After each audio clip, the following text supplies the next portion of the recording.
एक आश्रम में एक संत जी नित्य भगवान की राम कथा गाया करते थे। नित्य राम कथा होती थी। 2-3 घंटे मध्याह्न काल में नित्य राम कथा होती थी।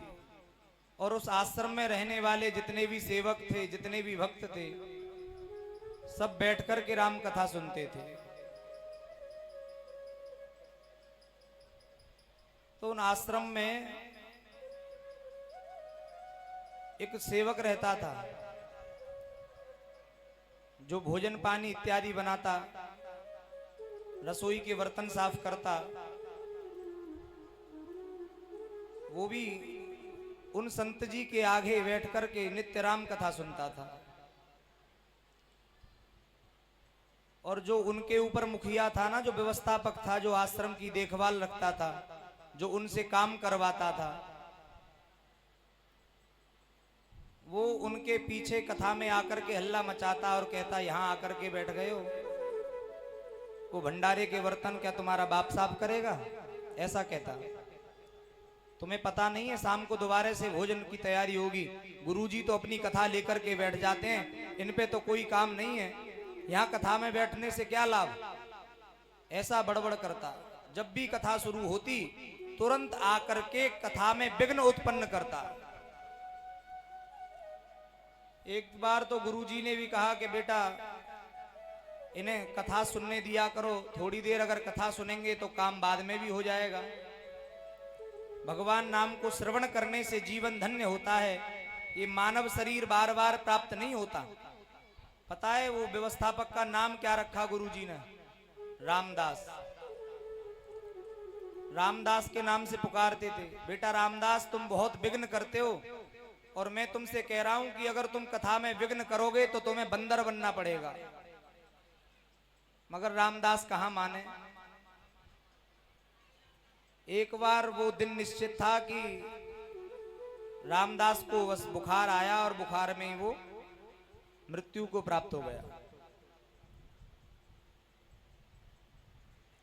उसका जो क्रियाकर्म विधि विधान से करने के पश्चात गुरुजी ने अपना जो नियम था वो नहीं त्यागा। नित्य राम कथा कहते थे।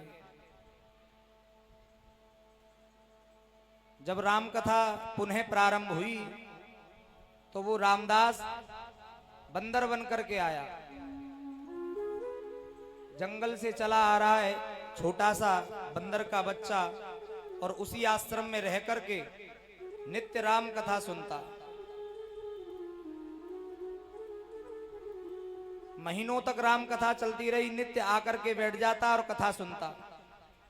और जो भक्त प्रसादी पाते थे उनकी झूठी पत्तलों में, प्लेटों में जो भी कुछ बचता उसी को ग्रहण करता था और कथा सुनने के बाद वहां से गायब हो जाता। पुनः आकर के कथा श्रवण करता।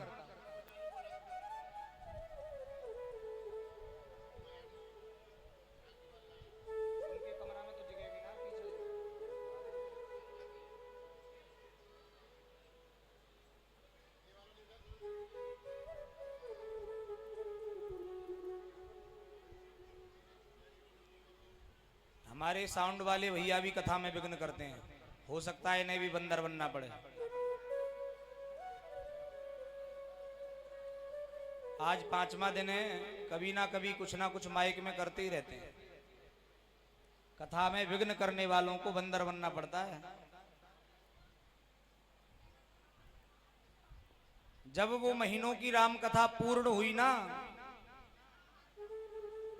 तो वो जो बानर बन करके आया था रामदास,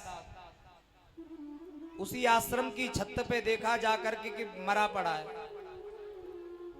उस बंदर को ले जाकर के फिर गुरुजी ने क्रिया करवाई। तब गुरुजी ने कहा, बेटा रामदास, बन गए बंदर, कर ली अपनी मनोइच्छा पूरी। इसीलिए मैं तुमसे बार बार निवेदन करता हूं कि अगर तुम्हें बंदर बन के ही कथा सुननी है तो आपस में खूब बातें करना, खूब विघ्न करना। अगर कथा तुम्हें मनुष्य बन करके सुननी है तो ध्यान से भगवान की कथा को सुनिए। एक तो समय हमें ज्यादा मिलता है, उसमें भी छोटे छोटे विघ्न, जब हम भगवान के नाम की चर्चा करते हैं तो छोटे छोटे विघ्न उसमें उत्पन्न होते ही